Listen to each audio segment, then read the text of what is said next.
Welcome, guys. Welcome to episode 135 of the show with me, Michael Labs. Do you guys like this extra light over here?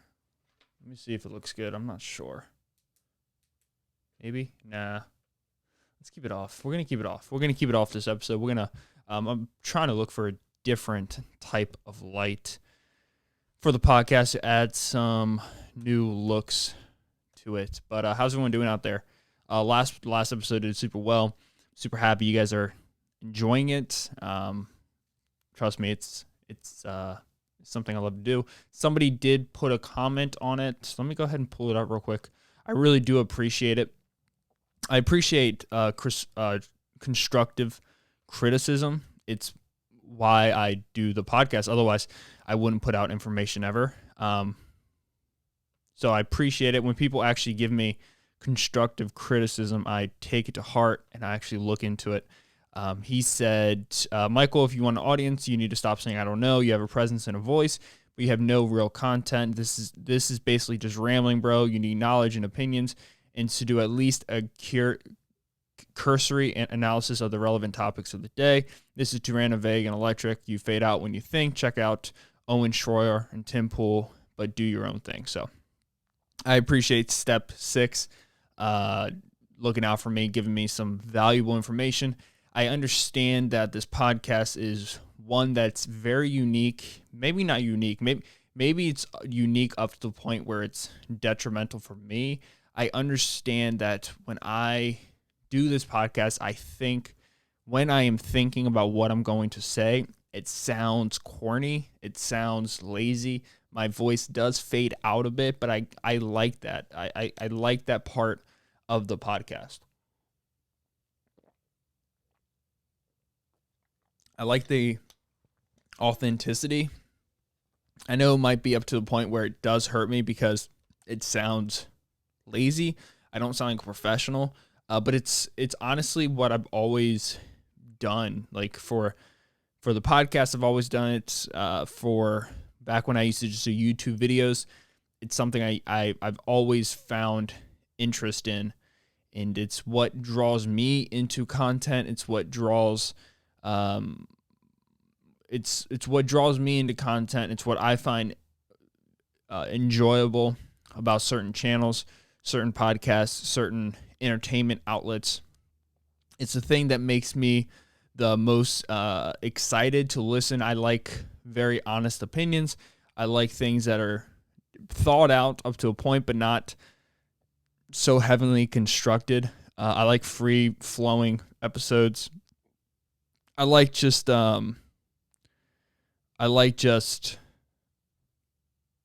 thinking out loud, and I like listening to other people just think out loud, and I like storytelling, and I like that kind of thing. And it's not for everybody. I get it, and I understand it's probably hindering my growth, but to allow me to sleep better at night, it's what I enjoy to do. And I will continue to do it on this podcast. So if it's something that you don't enjoy, something that you find annoying or whatever, lazy or whatever adjective that you can assign to it, you don't have to listen. But at the same time, I will continuously make the podcast better and better. And I'm never going to just kind of stall out. Trust me, there's always stuff I'm thinking about doing for the podcast. Next episode is going to be a special episode because, believe it or not, this is the last episode that we're ever going to have where potentially Donald Trump is the president. I mean, I don't know. These past 4 years have been insane. I just celebrated my 4-year anniversary with my girlfriend yesterday. And to just think that 4 years ago, we were living in a world, 2016 was a world where there was a lot of possibilities. There wasn't as much fear. You could feel the rumbling of anger. You could feel just the beginnings of people starting to get angry. This was a time where the president at the time, Donald Trump, got voted in, and we've always had a politician. We've always had people who knew how to walk the line, who said the right thing, who, kissed babies, held hands of people and laid down when they needed to lay down, and they didn't do things to cause arguments. And then boom, we have this crazy person come in who's a superstar. He's beloved in Hollywood. Everybody in Hollywood loves Donald Trump. All the rappers love Donald Trump. He's in every single rap song. I mean, Lil Wayne just promoted him. 50 Cent promoted him. Curtis Jackson. You just have so many people who enjoy this man, and then boom, something switches in the culture of the world. Everything just turns, and people start. A lot of it has to do with social media. Like Rogan just had the guy on his podcast who did the Social Dilemma, which has he said it had 38 million downloads within the first week, which is astonishing. That's a lot of people, which is it was funny listening to him talk to Rogan about that. Because here's a guy, Joe Rogan, who gets hundreds of millions of downloads a week. So 38 million downloads. I guess it wasn't views. It was 38 million downloads per house or households. So it could have been, let's just say 3 people in each house, 16, 24, 114 million people watched it. So it was really interesting what he was talking about. Social media came around, and it started to give people voices, and which is a beautiful thing, right? Everyone should have a voice, but it started giving people voices that maybe shouldn't have had a voice. I don't want to say that, but maybe they said things that were so ridiculous at a time where a lot of people were vulnerable, and a lot of people followed things that they should have never followed before. And you just saw protest. It was weird. 2016 was a weird year. It was a year where I felt like there's a lot of possibility. I was excited to see what Donald Trump did, and I'm still excited about the future. But the next podcast that goes up, we're gonna know who the president is, and today is the second, 10:15 in the morning, and you can just feel this sense of urgency. People want to just know what the next 4 years are gonna be, and it's a weird time, man. It's a weird time to be alive. It's almost like. It's weird. It's almost like I'm prepared to tell my grandkids, yeah, we used to live in a world where you didn't have to wear a mask. And I just don't know what the future holds. And I don't know. I shared my coronavirus experience last episode, and you guys heard it. And it was, obviously I didn't have it, but it showed the lack of organization, the lack of communication that we've had with this entire thing. We've known things, we don't know things. The WHO came out and they said the lockdown isn't something that we should continue to do. WHO lockdown. Yeah, so right here, they said it's taken out of context, but who knows what that even means.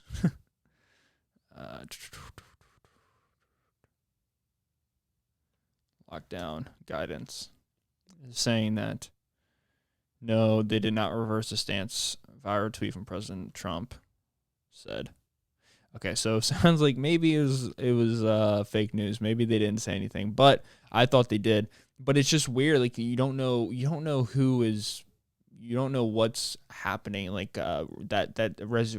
resveratrol, they got passed as a medicine to be FDA regulated, and then Dr. Fauci comes out and says, I don't know where this came from. What are you talking about? Why is this a treatment for coronavirus? You're like, well, FDA is supposed to be the leading health, the leading guidance for drugs. We're supposed to trust what they do, and it's I don't know. You don't know. There's so many contradictions, and that's the scariest part, is the lack of guidance from anybody. Everywhere you go, people just don't know, don't know who to listen to. And I think that's the biggest issue right now, is people have so much fear about the future because, when Obama was president, he had this ability to bring people together. Even if you didn't agree with his guidance, or even if you didn't agree with what he believed in, or, what he spoke of, and his stances on certain things. And even though a lot of things happened in his his 8-year tenure, where there were questionable things like lack of security, information coming out about the government taking people's information, the whole Edward Snowden thing. A lot of things came out during his presidency, but he always had this ability to bring people together, it seemed like, to make us feel like we're united. But more than ever at this time that we live in this country, you just feel like there's a lack of unity between people. You feel like you can't look at people too long in the eyes, or they get very weary of you. You just feel this tension in the air. And the saddest part is like, part of me is like, yeah, well, after election, that tension will be gone, but I just don't see that as a possibility. If Donald Trump wins, it's going to be 4 more years of just hell, like not for me personally, but for people just attacking him left and right and making up stories and trying to pin things against him, and just, it's going to be them against them, and there's going to be a lot of that. And then if Biden wins, is going to be, and the Trump supporters, the really far right ones, the super conservative ones, the ones I know will probably just lay down, just deal with the next 4 years, just work super hard, and not allow a lot of things to bother them. But there is a group out there, and I know people that will act in a violent way because they're mentally unstable, and they shouldn't. There's just a lot of question marks, and I think that's what people are most scared of, is the lack of responsibility that anybody's taking. There's a lot of finger pointing. There's a lot of name calling. There's a lot of adults acting like children. And what we need right now more than ever is just somebody to just like look at us all and be like, hey guys, listen, everyone chill. Everyone need to just relax for a second. We're going to be okay. We have this virus. We're working day in and day out to get rid of it. I know it's taking lives. I know it's affecting people. I know it's separating people. I know it's causing a lot of economic damage. But this is what we're going to do. And then when we say it, we need to stick to it. No matter what happens, we need a plan. We need to stick on a plan. We all know that, like, whenever you start a diet and you have a loose plan, you're going to fail on the diet because you don't have a stake in the ground. You don't actually know what you're going to, no pun intended, but you don't actually know what you're going to follow, right? And that's the same way with what's going on now. We don't know what to expect. We don't know who to expect. We don't know what to believe. We've had CDC, WHO, FDA, Fauci, Trump, Biden, everybody saying different things, and it's so confusing. It seems like everybody wants to be the loudest voice in the room, but nobody actually wants to bring the room together, right? And it's super scary, and it's because I just feel like it's never been what this country's about. We've always attempted at least to bring people together, and I just don't feel that right now. And on November 3rd, when we wake up November 4th, there's going to be a weird feeling in the world. For me, it's not going to make a difference. Like, if Biden wins, for me, oh well, right? No, I mean, I've voted, and I'm not going to tell you who I voted for, but if Biden wins, I'm not going to be upset. If Donald Trump wins, I'm not going to be upset. Either way, I'm going to be fine. And I think as a country, we are all going to be fine. And this is the thing that I don't know if people really understand. I understand there's different tax codes, and I understand different people represent different things, but there's checks and balances in this country, and they work, and they exist for a reason. And the forefathers put them in for a reason. They put them in because they understand what it was like to have a king. And the king can never have ultimate power. That's what they fear the most.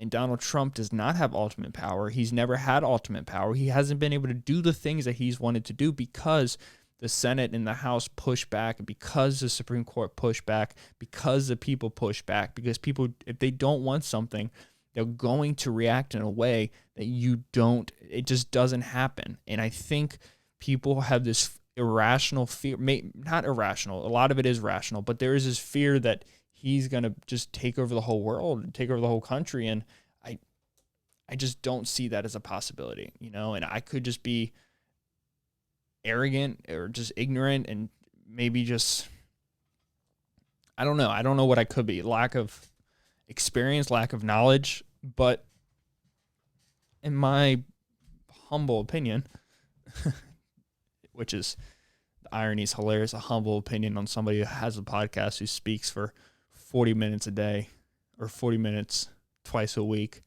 Nothing humble about that, right? But that's my 2 cents.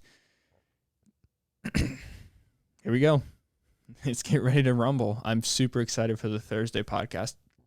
I'm going to do the first few minutes is going to be a gag just to kind of make people loosen up a little bit. Either way, whoever wins, I just want people to realize that the world is not coming to an end.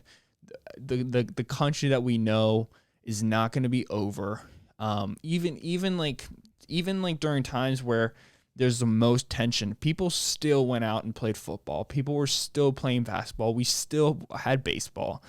We still had people running through the parks. I went to New York City a month and a half ago, for my birthday. So mid-September, and people were still doing the thing, kids out there playing baseball, people are in the parks, people getting hot dogs, people walking through Central Park, walking through Times Square. People are still being humans, that, and that's never going to change. And that's what I think people worry so much about, that those days are over. They're not over. They're just simply not over. It's not going to, if Biden wins, it's not going to change the whole world, right? And if Trump wins, it's not going to change the whole world. And also there's a virus, and a virus can never be blamed on somebody. A virus is a virus, and what a virus does is it kills, right? You wouldn't blame somebody for a serial killer killing a bunch of people, right? A serial killer kills. That's what they want to do. That's what they're going to do. If they're good at it, if they're a smart serial killer, if they've read the room, if they've done their research, they know who the victims are, they're going to assassinate and kill people. The same with a virus. It's going to end up killing people, and that's just the truth. And our job is to reduce the number of deaths. And I think it's happened. I'm not 100% sure, but it's just really hard to pin anything up against somebody. Who would have known if, maybe Obama did, Obama was around during the SARS, and that killed a lot of people in a very short period of time, and nobody went after him. And it's just one of those things, what if Joe Biden was a president during coronavirus? What do you think would happen? You think it just would have never killed people? There's just so many loosely said claims that I just don't think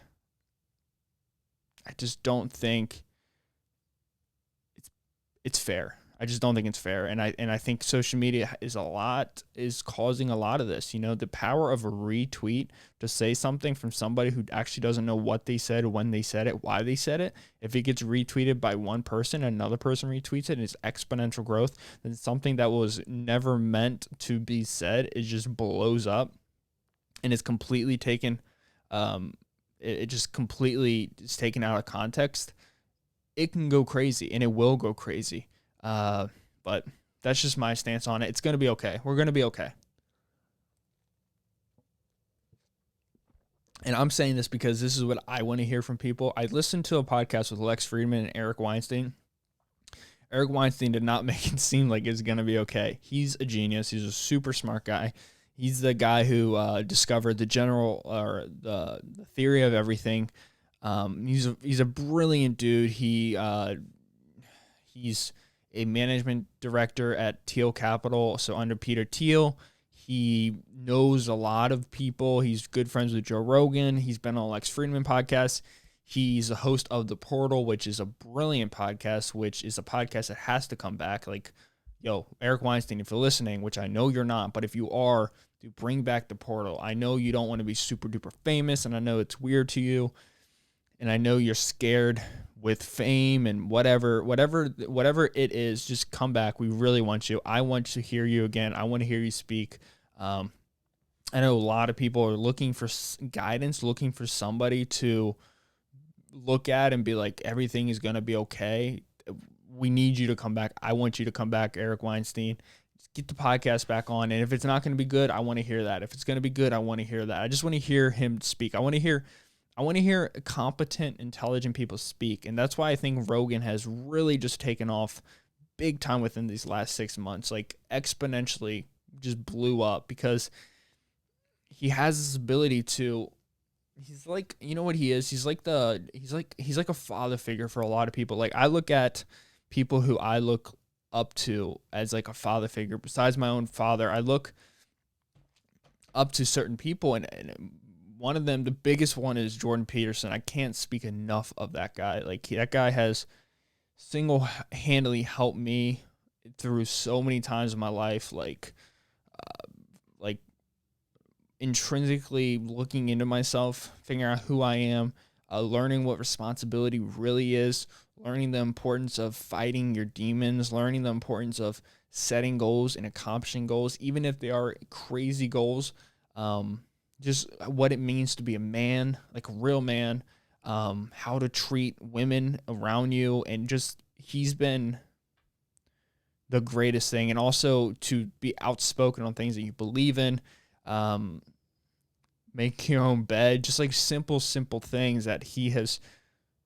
I recommend him to every guy I know who's struggling with anything in their life, struggling being a man, because being a man is confusing. It's a hard thing to do because on one end you want to be a masculine, aggressive man, but at the same time you worry that that's not what people want from you. That by being that, it's frowned upon. But then you don't want to be super soft, or you don't want to be weak, because that doesn't make you feel good. You kind of tread on the line with violence. Like you like competition, you like being aggressive, and he's really been able to teach me the importance of finding that and really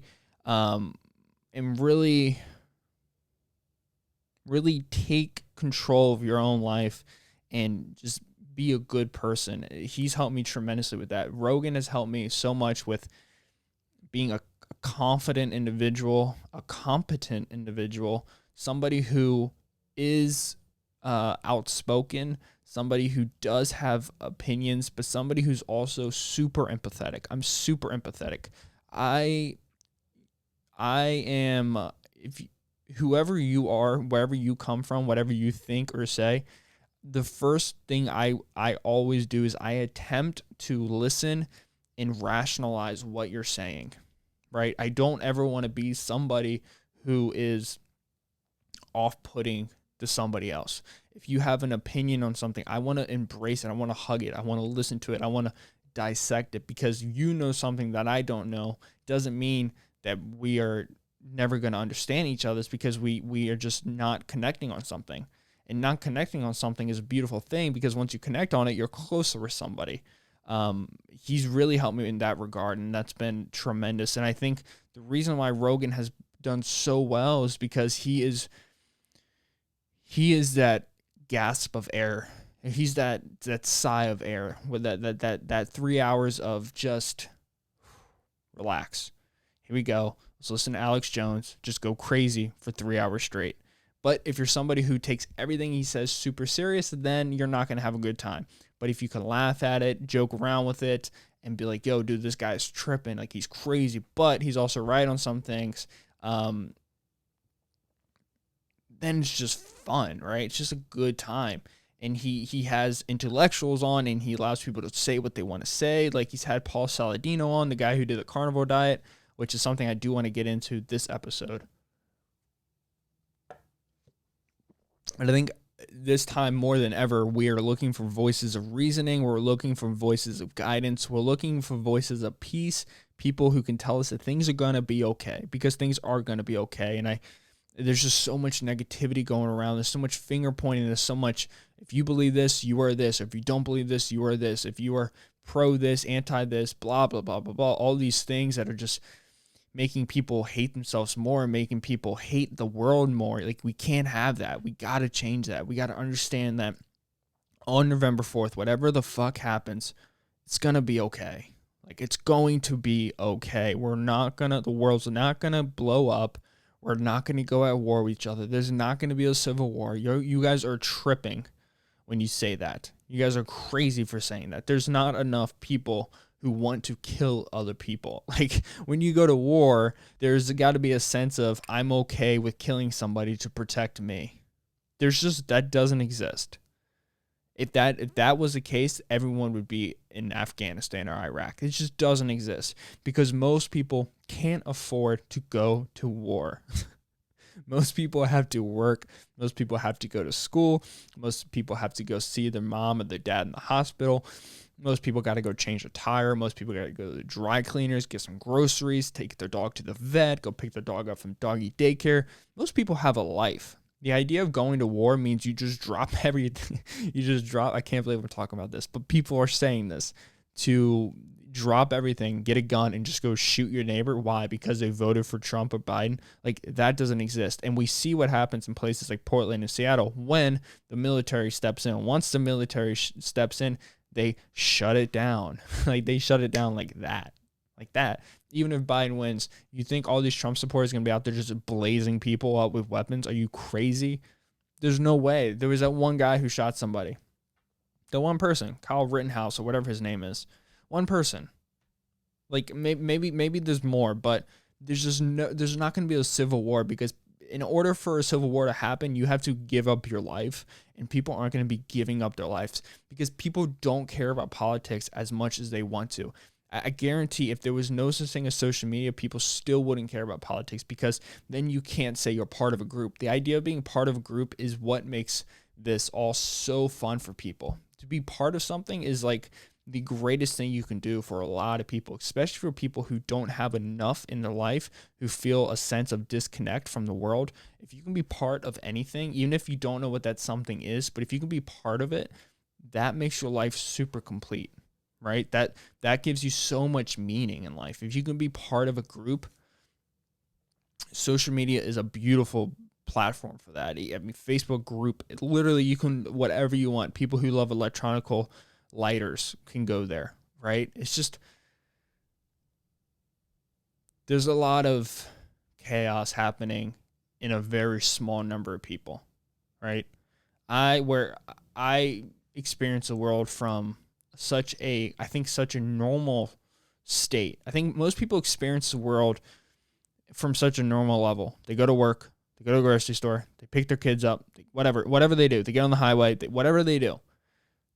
The chaos doesn't exist until you look at it on social media. Once you see it on social media, then the chaos exists, right? That's when people start freaking the fuck out, when they look at it on social media, when they look for it. When you look for chaos, you can find chaos, right? If you want chaos, it's super easy to find.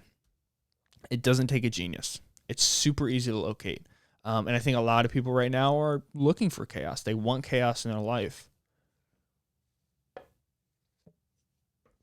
And I don't know why. I don't know what the benefit of it is, but I do know a lot of people need it to give their life meaning. But that's neither here or there. I want to talk about carnivore diet. So I spoke about it a little bit on my last podcast episode. So I've been on this carnivore diet for, I guess I started it a week ago. Yeah, probably a week ago. And the reason why I started, here's the real reason why I started, because one of my buddies came back from Chicago. He told me he was on it, and I was like, well, fuck, that sounds cool. I want to do it. And I've done it before for like months, maybe like a month before. Maybe not a month, probably just a few weeks, and I felt decent on it. I probably wasn't doing it right. I was like putting cheese on shit and like, having sour cream. So it was more like a keto, but I attempted it. This time around, I was like, okay, we're going to do it. We're going to do it super well. We're going to do it super aggressive. We're going to see what happens. I'm also reading a book simultaneously as I am doing the diet to do it correctly, because there can be a lot of drawbacks at the beginning. Diarrhea. If you drink too much water, you can get leaky gut. There's a lot of things that could happen, but if you do it the right way, you're okay. So I started the first day, I ate 2,500 calories, which is the same amount of calories that I have been eating for like the last 6-7 months. And it was working. Like within the first 5 days, I lost 8 pounds. I got down to 192, which pre-carnivore, I was weighing in every day between 198 to 202, with carbs because I was so bloated. The first 5 days on the diet, I lost so much built up water weight. I think that's what it was, but I felt fantastic. I ended up going into Friday and Saturday was hard for me to eat. So when we were trick-or-treating, I ended trick-or-treating, like giving out candy at like 8 o'clock, and I had like 400 calories left over. And mind you, I increased my calories from 25 to 2,700 on the dot because I was hungry, because I was just eating meat, and my body's always been so sufficient on meat. My body burns meat like it's nobody's business, right? Like it just fires through it. It uses fat like for energy better than any other type of energy source. It's really good. My body teams up super well with it. So I ended up losing 5 pounds, 8 pounds. And then what I ended up doing, so since it was a 4-year anniversary on Sunday, I think what I'm going to continue to do with this diet is every Sunday, I'm going to have carbohydrates to just kind of give myself a mental break. And what I did kind of notice, which I don't want to admit, but I did notice it, so I will admit it, is my cardio seemed to go down tremendously. Like I was struggling to run 4 miles, and I don't know if it's because I was hungry, because I was hungry because I just wasn't eating enough. I'm probably gonna have to eat 3,000 calories, which is gonna be super hard on carnivore. But I think I was just hungry, so I need to eat more. The first 2 days I was drinking way too much water. I cut back my water because you're just peeing all day, right? You're just peeing so much, and you don't want to pee out all the vitamins and all that. I bought these vitamin packs from Paul Saladino's company. I think it's like Earth and Ground or something like that. And they're organs. It's liver, kidney, spleen, heart, not brain, pancreas. I think it's pancreas or kidney. Did I say kidney? I don't know. But I take 6 capsules a day, and that's where I get most of my vitamins from. The few things that I did notice the most is like my focus is insane. Like if I sit down to do anything, I'm just like dialed in, like back like when I used to take Adderall, like just focused out of my mind. I've never felt like a desire to eat, which I liked a lot. At least the last 3 days. And Sunday I ate a lot of food. Like I had Cheesecake Factory, which I got like this chicken Parmesan pizza, which was absolutely terrible. It was such a bad choice.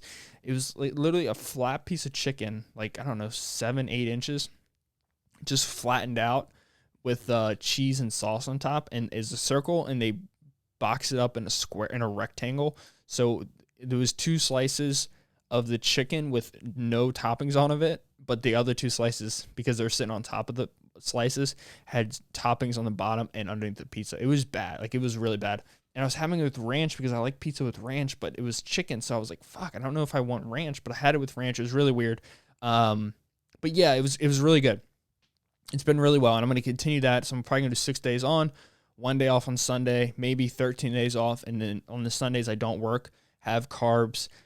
I didn't eat that much. Like I had that, which is probably about 1,300 calories, but I only had 3/4 of it. So I had like 900 calories, about 1,000 calories of it. I had a few pretzel bites with cheese, which was, I don't know, 500 calories, probably 400 calories. So 1,400 calories plus a slice of ice cream cake. So I probably only had like 2,000 calories, like 2,000 calories. And then I had like 500 calories of candy, which was kind of my main thing I went bonkers on. But it's been really well. And I wouldn't, obviously I'm not a doctor, so I can't really recommend it for people. But for me, it's been probably the best decision. It gives me so much control of my diet, and I don't need it's so simple.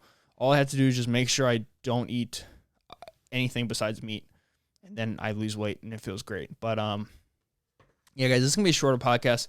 I'm not gonna take this one into 40 minutes. Just like a 34-minute podcast. But I just want to. I'm just dropping in to tell people that everything's gonna be okay. We can just relax. Whoever wins, whatever happens, just realize that at the end of the day, what means the most is the people closest to you, and the people closest to you are going to be okay. No matter what happens, we just all need to just relax and just care for the ones that are closest to us every day, and it's going to be fine. We're going to get through this. I promise you. I just don't want people to hate each other for no reason. Yeah. I love you guys. Thank you so much for listening. I will catch you guys in the next episode the day after the elections. So we'll see. Got a little surprise here at the beginning. It's going to be a joke, but just enjoy it. I love you guys. Thank you so much. If you're listening on Apple, go ahead and leave it a review on Spotify, whatever. Do whatever you guys want to do. Like, comment, subscribe. The last video did well on YouTube, and thank you so much.